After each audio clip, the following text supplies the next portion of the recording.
शुभ सकाळर ढेर सारा शुभेच्छा शुभकामना सह मु तुम मानू आज ऑनलाइन क्लास को समस्त को स्वागत जनाऊँगी। तेबे पिले माने आज आम तुमर गद्य विभागर एक नूतन गद्य पढ़ा जार ना हूँ देशप्रेमी कएदी ना कि पिले माने आम यही गद्यटीर नाम जानूचे कौन ना देशप्रेमी। आम देशप्रेमी क्या कहवा ना ना जी जहाँ को अधिक प्रेमी कौन कहे आम जहाँ को भल पाचे जी जहाँ भल पाए ताको आम प्रेमी कहे ना कि सेपरी देशप्रेमी ताले कौन कहवा ना देश को जी अधिक भल पाए ताको आम देशप्रेमी कहवा। तापर आम कहवा मातृप्रेमी कह जमी ताले माँ को जी अधिक भल पाचे ताको आम मातृप्रेमी कहचे ना कि ना ठीक सेपरी ना देश को जी अधिका भल पाए ताको आम देशप्रेमी कहवा। तेबे आउ गोटे शब्द अच्छी कएदी। कएदी माने कौन पिले माने ना जे बंदी होगी रहे ना कि जे बंदी बा जे दोष अपराध करे से बंदी ही थाए ताको आम कएदी कहवा। तेबे एठारे आम जानले ना देश को भल पाउथिबा एक बंदी बा एक कएदी ता विषय आज आम पढ़ा है। से यही गद्यटी को लिखिछंती यार लेखक होउछंती किए ना राम प्रसाद महांती तांका विषय आम टिके पढ़ा। देख ना तांकर जन्म होइथिला पाखापाखि 1920 मसीह जन्म होइथिला ना से जन्म ग्रहण करथिले केउठारे ना पुरी जिला निमापड़ा थाना अंतर्गत कंतिलो ग्राम जन्म ग्रहण करथिले। पुरी जिले तांकर जन्म से जने स्वाधीनता संग्रामी ना से होउछंती जने स्वाधीनता संग्रामी कह जाउछि कहीं ना से देशर स्वाधीनता पर संग्राम करथिले ना सेथिपे तांको मध्य स्वाधीनता संग्रामी मध्य कह जाए। देश को किभली भाबरे बा इंग्रेज कबलरू इंग्रेजर अत्याचार शोषण शासन कबलरू आम भारत को किभली भाबरे स्वाधीनता जीव ना सेथिपई से संग्राम करथिले ना सेथिपई तांको से जणे उच्च धरणर बा आग धाड़ीर स्वाधीनता संग्रामी मध्य तांको कह जाए।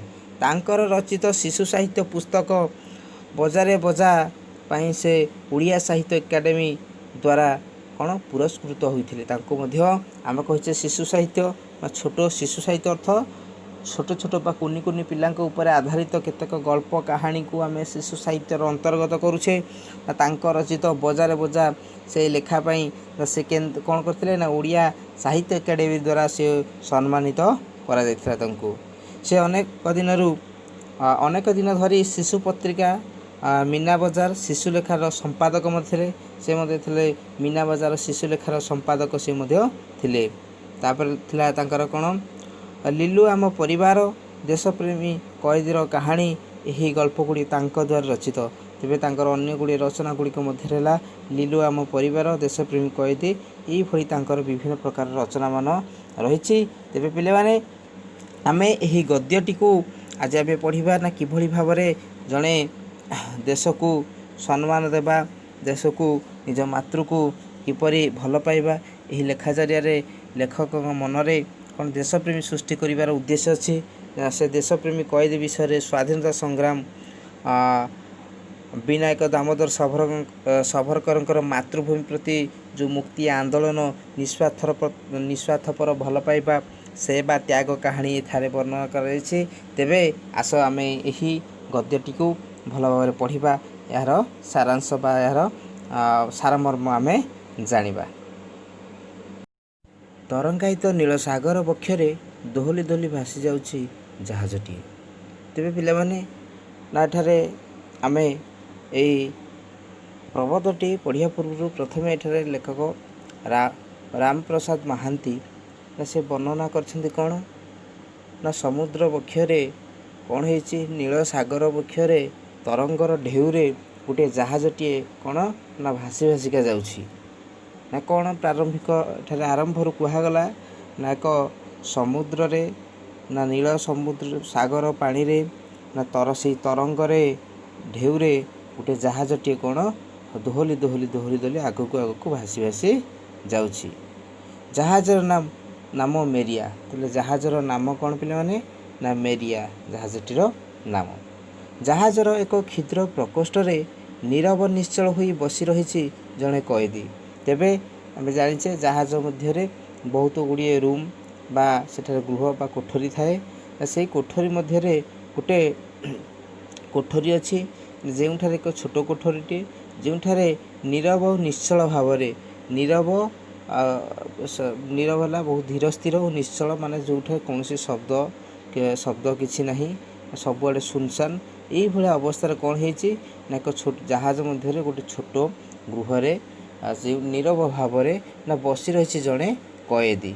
कौन कैदी माने ना बंदी होगी जड़े बसी रही मुखमंडल अजस्र चिंतार आभास तांकर मुख तांकर मनरे अजस्र अजस्र है हजार हजार बा प्रचुर परिमाणर कहीपर चिंता मुंडे बहुत गुड़ी चिंता थाए। प्रकोष्ठ सम्मुखें प्रकोष्ठ सम्मुखें सशस्त्र प्रहरी पदाचारण करुछंती। प्रकोष्ठ मान से क्षिद्र कोठरी बा से जहाज मध्य थिबा घर जिते सब घर अच्छी ना सेठारे कौन होची ना प्रहरी माने जगुआड़ी माने से माने चलाबुला करुछंती जगुछंती इआड़े जगी थांती ना कि। अच्छा देख तापर जहाजटी बिलातरू भारत आसुए तेज से जहाजटी कौट हो ना बिलात बिलात है माने इंग्लैंड सेठारू भारत से आसुए। एथिरे थिबा कैदी जनक राजनैतिक राजनैतिक अपराध रे बंदी होता तेबे से जहाज रे थिबा बंदी जनक ना कौन से क्यों अपराध करछंती ना गोटे राजनैतिक अपराध करछंती ना कि प्रकार राजनैतिक अपराध तांकर देख तांकर अपराध होउछि से बंदी जनकर अपराध होउछि कोन ना भारतरू इंग्रेज शासन लोप करिया पे से जो संग्राम करथिले तेबे से जो बंदी जन को इंग्रेज सरकार कहीं बंदी करछंती ना एइथिपाई बंदी कराइछि तांकू ना से ना भारत वर्षरू जेतेबेले आम भारत स्वाधीन होई नथिला ना सेतेबेले से चेष्टा करथिले कोन ना भारत वर्षरू किभଳି भाबरे इंग्रेज शासन को लोप करा जाय पियो सेथिपाई से संग्राम करुथिले से युद्ध करुथिले से लोक मानकू एकाठी करुथिले एथिपाई तांकू इंग्रेज माने बंदी करथिले। बुझिपाल को प्रकार अपराध से करथिले से आम भल पे करथिले से देशर स्वाधीनता संग्रामी सेथिपाई इंग्रेज मानक तरफरू बा इंग्रेज तांको विरोध रे षड़यंत्र करी तांकू बंदी कर देथिले आ तांको नारे राजनैतिक अपराधर आरोप मध्य करथिले। सेथिपाई तांको उपरे सरकारंकर तीक्ष्ण दृष्टि ना सेथिपाई से जो राजनैतिक अपराध मान करछंती ना सेथिपाई सरकार को सरकार ना इंग्रेज सरकारंकर तांको उपरे बहुत बा तीक्ष्ण दृष्टि रही। भारत रे एक सुदृढ़ कारागार रे तांको बंदी करी रखिबा पई व्यवस्था नथिला ना भारत रे सेही भलिया बंदी बा सेही भली शक्त सुदृढ़ है शक्त शक्त आउ कारागार है बंदी बा जोठारे चोर बा जे दोष करि थाए से कैदी मानकू ताकू रखा जाई थाए ना भारत रे सेही भलिया दृढ़ बा शक्त बंदी घर नथिबारु सेथिपाई नथिला। अच्छा तांको बंदी कर रखिया पे व्यवस्था होई थाए तेणु भारत रे ताकू किपरि भाबरे दृढ़ भाबरे रखा जाई परिबो सेथिपाई तांको पे एक बंदी घरर व्यवस्था करा जाईथिला। तेबे बिलात रे गिरफ होई से जेते बेला हाजत को गले जने इंग्रेज सांबादिक ताकू से दिन कहिथिले तुबे तो एका नुहे तुमर आउ दुई जण भाई को मध्य जेल को निया गलानी। तेबे ए बंदी जण को कोठारे ना बिलात रे तांको गिरफ करी धरा जाईथिला तांको कोन कराला धरिकी भारत को आनिया पे बंदी करिकी आनिया पे व्यवस्था करा जाईथिला तांको आना जाईथिला। से समय रे कोन हेची जने इंग्रेज सांबादिक तांको कहिथिले कोन कहिथिले ना तुमे एका नुह तुमर मध्य आउ दुई जण भाई को मध्य बंदी करिकी जेल को निया गलानी। ए कथा सुनी से दिन से हसी देइथिले सांबादिक को वीर दर्पर जवाब देले ना ये सांबादिक जितेबाला कहते ना तुम एका नुहे तुमर मध्य अन्य दुई जण भाई को मध्य बंदी कर गलानी ना ये कथा को से शुणी से कैदी जनक से आगे हसी देते आउ सांबादिक को वीर दर्पर बा साहसर सहित कौन कही दृढ़र सहित कही कौन जवाब देते ए तो गौरवर कथा ना यह हूँ मोप गोटे गौरवर कथा मोर सौभाग्य जे आमर परिवार समस्त जन्मभूमिर पराधीनता श्रृंखला को छिन्न करने लगी बद्धपरिकर और सर्वस्व त्याग करने कृत संकल्प। तेबे एठारे कैदी जनक ना निजको धन्य मन कर निजको गौरवान्वित मन कर निजको सौभाग्यवन बोली मन कर ना कहीं ना से कहते मोर परिवार समस्त सदस्य मोर जन्ममाटी से मानू जीवन को उत्सर्गित देवाक मते से मात्र तिले मात्र कौन सन्देह करना डेरी करना विलंब करना से देश को किपरि स्वाधीनता दि जापर से से संकल्पबद्ध बा बद्धपरिकर है से किपरि देश को जन्ममाटी को इंग्रेज मान छड़ाई आनीपर से संकल्पबद्ध से कृत संकल्प से संकल्प किपरि भाव में देश माटी को आमको अणा कृत संकल्प है दृढ़ प्रतिज्ञा कर परिवार। तेबे यही विप्लवी युवक जनक होती तेबे ये कैदी बा से विप्लवी युवक किए ना ही विप्लवी युवक जनक होती विनायक दामोदर सावरकर तांको ना कौन जे बिलातरू इंग्रेज माने बंदी करके आनी से कैदी जनक होती किए ना विनायक दामोदर सावरकर तांकर पिलादिन नाम तात्या है तांकर विनायक दामोदर सावरकर पिलादिन नाम है तात्या। से महाराष्ट्र नासिक जिला अंतर्गत भगुर नामक ग्राम 1883 मसीहा मई मास 28 तारिख में जन्मग्रहण करते। तेबे तांकर जन्म केउठारे होइतिला ना महाराष्ट्र रे तांकर जन्म ना कि 1883 मसीहा मे मास 28 तारिख में से जन्मग्रहण करथिले। तांको पितांका नाम दामोदर पंथ सावरकर माता नाम राधाबाई है पिता नाम है कौन दामोदर पंथ सावरकर और माता नाम हूँ राधाबाई। तांको बड़ भाई नाम गणेश दामोदर सान भाई नाम नारायण राव। युवक विनायक दामोदर मातृभूमि प्रति एभली ममता देखी साहेब ना तांकर दामोदर मातृभूमि प्रति एभली ममता देखी साहेब जड़े आश्चर्यान्वित हेले। ताले आश्चर्यान्वित पिले माने आश्चर्य हो गले से साहेब वाला ब्रिटिश सरकार मध्य दामोदर देश मातृ प्रति यही भाया भक्ति भल पाइबा देखि से आश्चर्य हो जाइथिले। से निजे जड़े सांबादिक तेणु सावरकर संपर्क में एक विवरणी लिखि संवादपत्र प्रकाश कले। अवश्य तार फल ये सांबादिकों को भोगवा पड़ा। तेबे ये जो सांबादिक जनक तांको पचारि इंग्रेज सांबादिक से तांको विषय रे सावरकर विषय सी ई आत्म मातृभूमि प्रति भल पाइबा ये सब विषय लिखिकी संवाद भल लिखिकी प्रकाश करते से कौन ना से इंग्रेज सरकार मत से सांबादिक को छाड़ी नथिले से सांबादिक को तार फल भोग करने को पड़ा।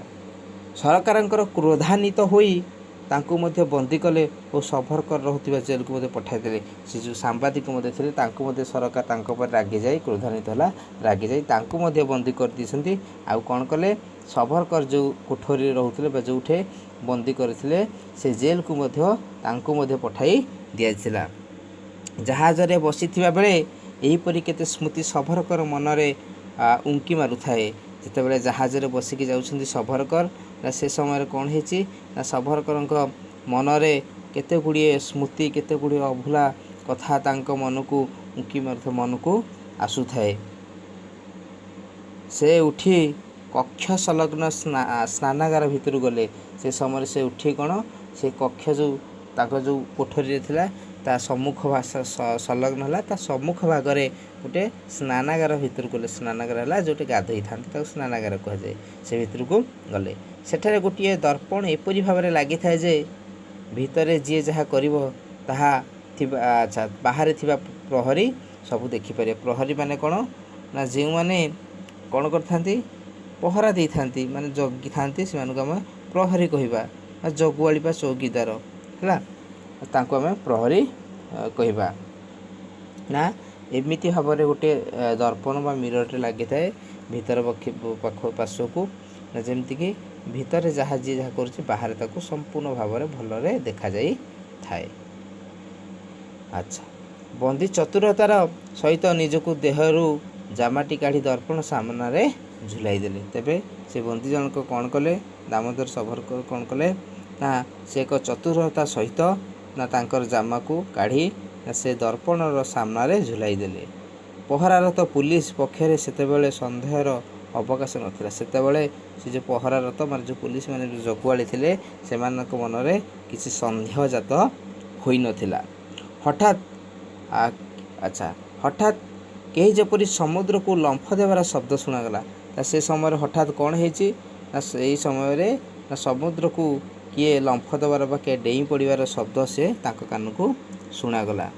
ପ୍ରହରୀ ଲୁହା ଜାଲି କବାଟ ଖୋଲି ଦେଖିଲା ସ୍ନାନାଗାର ମଧ୍ୟରେ କଏଦୀଟିଏ ନାହିଁ। ଯେତେବେଳେ ପ୍ରହରୀ ଜଣକ ତାଙ୍କର ସେ କବାଟ ଖୋଲି ଲୁହା ଜାଲି କବାଟ ଖୋଲି ଦେଖିଲେ ସେ ସ୍ନାନାଗାର ଭିତରେ କିଏ ନା ସ୍ନାନାଗାର ଭିତରେ ଦେଖିଲା ବେଳକୁ କୌଣସି ଯେଉଁ କଏଦୀ ଜଣକ ଥିଲେ ସେ କଏଦୀ ଜଣକ ଆଉ ସେ ଘରେ ନାହାନ୍ତି। ସମୁଦ୍ରରେ ପହଁରି ପହଁରି ଦ୍ରୁତ ବେଗରେ ପଳାଇ ଯାଉଛନ୍ତି କ'ଣ ସେ କଏଦୀ ଜଣକ ସମୁଦ୍ରରେ ପହଁରି ଖୁବ୍ ଜୋରରେ ପଳେଇ ଯାଉଛନ୍ତି। କିଂ କର୍ତ୍ତବ୍ୟ ବିମୂଢ଼ ହୋଇ ସେ ଗୁଳି ଚଳାଇଲେ, ମାତ୍ର ଗୁଳି ଲକ୍ଷ୍ୟଭେଦ କରିପାରିଲେ ନାହିଁ। କିଂ କର୍ତ୍ତବ୍ୟ ବିମୂଢ଼ ପିଲାମାନେ କ'ଣ କୌଣସି ସେ ହଠାତ୍ କୌଣସି ନିର୍ଣ୍ଣୟ ବା କୌଣସି କ'ଣ କରିବେ କ'ଣ ନାହିଁ କିଛି ଚିନ୍ତା ବାଛ ବିଚାର କରିପାରିଲେ ନାହିଁ, କିଛି ବୁଝିପାରିଲେ ନାହିଁ। ସେଥିପାଇଁ କ'ଣ କଲେ ଯେଉଁ ଜଗୁଆଳି ଜଣକ ବା ପୁଲିସ କ'ଣ କଲେ ତାଙ୍କ ଉପରେ ସାଙ୍ଗେ ଗୁଳି ଚଳାଇଲେ, କିନ୍ତୁ ଗୁଳି ଯେଉଁ ତାଙ୍କ ଉପରେ କୌଣସି ବାଜିଲା ନାହିଁ ବା ସେ ଲକ୍ଷ୍ୟ ପଥରେ ଗୁଳି ପହଞ୍ଚିଲାନି କି ତାଙ୍କଠି ବାଜିଲା ନାହିଁ, ସିଏ ପଳେଇ ଗଲେ। ସଭରକର କିଛି ଦୂରରେ ପହଁରି ଯାଇ ଗୋଟିଏ ଟାପୁରେ ଲାଗିଲେ। ଟାପୁ ପିଲାମାନେ ଗୋଟେ ଦ୍ୱୀପ ମାନେ କ'ଣ ଆମେ ଦେଖିଛୁ ନଦୀରେ, ତୁମେ ଦେଖିଥିବ ନଦୀ ଭାଗ ବା ସମୁଦ୍ରରେ ଦେଖିଥିବ ମଝିରେ ଗୋଟେ ଚାରିଆଡ଼େ ପାଣି ଥିବ, ଉପରେ ସେ ବାଲି ବା ଦୁମ ଜାଗାଟେ ଥିବ, ପାହାଡ଼ ଥିବ। ସେ ସମୟରେ ସଭରକର ଡେଇଁକି ପହଁରି ଗଲେ ସେ ଟାପୁ ମାନେ ଗୋଟେ ଉଚ୍ଚା ଜାଗାରେ ଯାଇକି ଲାଗିଲେ। ଜାହାଜ ଆଡ଼କୁ ଚାହିଁ ଦେଖିଲେ 5-6 ଜଣ ବନ୍ଧୁକଧାରୀ ସିପାହୀ ଗୋଟିଏ ଯନ୍ତ୍ରଚାଳିତ ନୌକାରେ ତାଙ୍କ ଆଡ଼କୁ ଛୁଟିଛନ୍ତି। ତେବେ ସେ ତ ପଛକୁ ଅନେଇକି ଦେଖିଛନ୍ତି, କ'ଣ ଦେଖିଲେ ନା 5-6 ଜଣ ଯୁବକ 5-6 ଜଣ ବନ୍ଧୁକଧାରୀ ସିପାହୀ ବା ସୈନିକମାନେ ଆସି ଗୋଟେ ମଟର ଚାଳିତ ନୌକାରେ ତାଙ୍କ ଆଡ଼କୁ ଛୁଟିଛନ୍ତି ବା ତାଙ୍କ ଆଡ଼କୁ ଆସୁଛନ୍ତି। ସେ କେଉଁଠି ଆତ୍ମଗୋପନ କରିବା ପାଇଁ ପୂର୍ବରୁ ସିପାହୀମାନେ ତାଙ୍କ ପାଖରେ ପହଞ୍ଚିଗଲେ। ସେ କେଉଁଠାରେ ଲୁଚିଯିବେ, ଆତ୍ମଗୋପନରା କେଉଁଠାରେ ଲୁଚିଯିବେ ସେ କରିବା ପୂର୍ବରୁ କେଉଁଠାରେ ଲୁଚିବା ପୂର୍ବରୁ ସିପାହୀମାନେ ତାଙ୍କ ପାଖରେ ପହଞ୍ଚିଗଲେ। ପଳାତକ ବନ୍ଦୀକୁ ଧରି ତାଙ୍କ ହାତ ପାଦରେ ବେଡ଼ି ପକାଇ ପୁଣି ନେଇଗଲେ ଜାହାଜକୁ। ତାପରେ କ'ଣ ହେଲା, ସେ ଯେଉଁ ପଳାତକ ମାନେ ବନ୍ଦୀ ଅବସ୍ଥାରେ ଯେ ପଳେଇ ଆସିଛି ତାକୁ ପଳାତକ କହିବା ନା ସେ ବନ୍ଦୀରୁ ଫେରି ଆସିଥିବା ତାଙ୍କୁ ପଳାତକ କୁହାଯାଇଛି, ପଳେଇ ଯିବାକୁ। ସେ ବନ୍ଦୀକୁ ଧରି ସେ ସଭରକରକୁ ଧରି କ'ଣ କରା ସିପାହୀମାନେ ନେଇଗଲେ, ତାଙ୍କ ହାତ ଗୋଡ଼କୁ ବାନ୍ଧି ଦେଇ ନେଇକି ପୁଣି ଜାହାଜକୁ ନେଇଗଲେ। କଲେଜରେ ପରେ କଲେଜରେ ପଢ଼ୁଥିବା ବେଳେ 18 ବର୍ଷ ବୟସରେ ସଭରକର ଗୋଟିଏ ବିପ୍ଳବୀ ଦଳ ଗଢ଼ିଥିଲେ। ଯେତେବେଳେ ଦାମୋଦର ସଭରକର କଲେଜରେ ପଢ଼ୁଥିଲେ ସେ କ'ଣ କରିଥିଲେ, ତାଙ୍କୁ ଯେତେବେଳେ 18 ବର୍ଷ ବୟସ ହୋଇଥିଲା ସେ ଗୋଟିଏ ରାଜନୈତିକ ଦଳ ଗଠନ କରିଥିଲେ, ଗୋଟିଏ ବିପ୍ଳବୀ ଦଳ ଗଠନ କରିଥିଲେ। ତା'ର ନାମ କ'ଣ ଥିଲା? ତା'ର ନାମ ଥିଲା ମିତ୍ରମେଳା। ସେ ବିପ୍ଳବୀ ଦଳର ନାମ ଥିଲା ମିତ୍ରମେଳା। 1901 ମସିହାରେ ଯେତେବେଳେ ବିଲାତରେ ରାଣୀ ଭିକ୍ଟୋରିଆଙ୍କର ମୃତ୍ୟୁ ହେଲା, ଭାରତରେ ସର୍ବତ୍ର ଶୋକ ପାଳିତ ହେଉଥିଲା। ଯେତେବେଳେ ରାଣୀ ଭିକ୍ଟୋରିଆଙ୍କର ମୃତ୍ୟୁ ହୋଇଥିଲା କେଉଁଠାରେ, ଇଂଲଣ୍ଡରେ ବା ବିଲାତରେ, ସେତେବେଳେ ଭାରତରେ ସବୁଆଡ଼େ କ'ଣ କରାଯାଇଥିଲା, ଶୋକ ପାଳନ କରାଯାଇଥିଲା। କାହିଁକି ପିଲାମାନେ ଶୋକ ପାଳନ କରାଯାଇଥିଲା? ସେତେବେଳେ ଆମେ ଜାଣିଛେ ଆମ ଭାରତକୁ ସେତେବେଳେ ବ୍ରିଟିଶ ସରକାର ଦ୍ୱାରା ବା ବିଲାତ ସରକାରଙ୍କ ଦ୍ୱାରା ଆମେ ଶାସିତ ହେଉଥିଲେ। ସେଥିପାଇଁ ସେ ତାଙ୍କ ଦେଶରେ କିଛି ଖୁସି ହେଉ ବା ଦୁଃଖ ଘଟଣା ହେଉ ସେ ସବୁକୁ ଆମ ଭାରତରେ ପାଳନ କରାଯାଉଥିଲା। ଯାହାଫଳରେ ଯେତେବେଳେ ବିଲାତର ରାଣୀ ଭିକ୍ଟୋରିଆ ମୃତ୍ୟୁବରଣ କରିଥିଲେ, ସେତେବେଳେ ଆମ ଭାରତରେ ଥିବା ବ୍ରିଟିଶ ସରକାରଙ୍କର କର୍ମୀ ବା ସରକାରୀ କର୍ମଚାରୀମାନେ ଥିଲେ ସେମାନେ ମଧ୍ୟ ଶୋକ ପାଳନ କରିବା ସହିତ ଭାରତୀୟବାସୀଙ୍କୁ ମଧ୍ୟ କହିଥିଲେ ଶୋକ ପାଳନ କରିବା ପାଇଁ। କିନ୍ତୁ ମିତ୍ରମେଳାର ସଦସ୍ୟମାନେ ଶୋକ ଦିବସ ପାଳିଲେ ନାହିଁ। କିନ୍ତୁ କ'ଣ ହେଲା, ମିତ୍ର ପିଲେ ବି କିଏ, ଯେଉଁ ଆମ ସଭରକରଙ୍କ ଦ୍ୱାରା ଗଠିତ ହୋଇଥିବା ଯେଉଁ ବିପ୍ଳବୀ ଦଳ, ସେ ଦଳର ସେ ମିତ୍ରମେଳାର ସଦସ୍ୟମାନେ କୌଣସି ଶୋକ ଦିବସ ପାଳିଲେ ନାହିଁ। ସଭରକର ଗୋଟିଏ ବୈଠକ ଡାକି ସେଥିରେ ଓଜସ୍ୱିନୀ ଭାଷଣ ଦେଇଥିଲେ। କ'ଣ ଓଜସ୍ୱିନୀ ଭାଷଣ ଦେଇଥିଲେ? ତାଙ୍କର ଦୀକ୍ଷାନ୍ତ ବା ଶକ୍ତିଶାଳୀ ବା ପ୍ରଭାବଶାଳୀ ଗୋଟିଏ ଓଜସ୍ୱିନୀ ଭାଷଣ ସେ ଦେଇଥିଲେ। କ'ଣ ଦେଇଥିଲେ ଓଜସ୍ୱିନୀ ଭାଷଣ? ସେ କହିଲେ ବିଲାତର ରାଣୀ ଭିକ୍ଟୋରିଆ ଆମର ଶତ୍ରୁ ଦେଶର ରାଣୀ। ସେ କହିଲେ ବିଲାତ ଯେହେତୁ ଭାରତକୁ ଆମେ ଯେଉଁ ବିଲାତର ବା ଇଂଲଣ୍ଡର ମାନେ ସରକାର ଆମ ଦେଶକୁ ଶାସନ କରୁଥିଲେ, ସେଥିପାଇଁ ସେ ଆମର ଶତ୍ରୁ। ସେ କହିଲେ ନା ବିଲାତର ରାଣୀ ହେଉଛି ଆମର ଜଣେ ଶକ୍ତି ବା ଜଣେ ଶତ୍ରୁ ଦେଶର ରାଣୀ। ଆମେ କାହିଁକି ତାଙ୍କ ବିୟୋଗରେ ଶୋକ ପାଳନ କରିବା? ଆମେ କୌଣସି ଶତ୍ରୁର କ'ଣ ପାଇଁ ଆମେ ଶୋକ ପାଳନ କରିବା? ସେ କଥାକୁ ସଭରକର ତାଙ୍କର ମିତ୍ରମେଳାର ସଦସ୍ୟମାନଙ୍କ ମଧ୍ୟରେ ଓଜସ୍ୱିନୀ ଭାଷଣ ମାଧ୍ୟମରେ ସେ ସମସ୍ତ ସଦସ୍ୟମାନଙ୍କୁ ଆହ୍ୱାନ ଦେଇଥିଲେ। କ'ଣ କହିଥିଲେ ନା ଆମର ଏ ଭିକ୍ଟୋରିଆ ରାଣୀଙ୍କର ଯେଉଁ ମୃତ୍ୟୁବରଣ କରିଥିଲେ ତାଙ୍କର ଆମେ କୌଣସି ଶୋକ ପାଳନ କରିବା ନାହିଁ, କାରଣ ସେ ହେଉଛନ୍ତି ଆମର ଶତ୍ରୁ ଦେଶର ରାଣୀ। ତେଣୁ କରି ଆମେ କୌଣସି ଶୋକ ପାଳନ କରିବାନି। ପିଲାମାନେ ଆଜି ଏତିକି ଅଛି। ଆମେ ପରବର୍ତ୍ତୀ କ୍ଲାସ୍ରେ ଏହାର ଅବଶିଷ୍ଟାଂଶ ପଢ଼ିବା। ଧନ୍ୟବାଦ।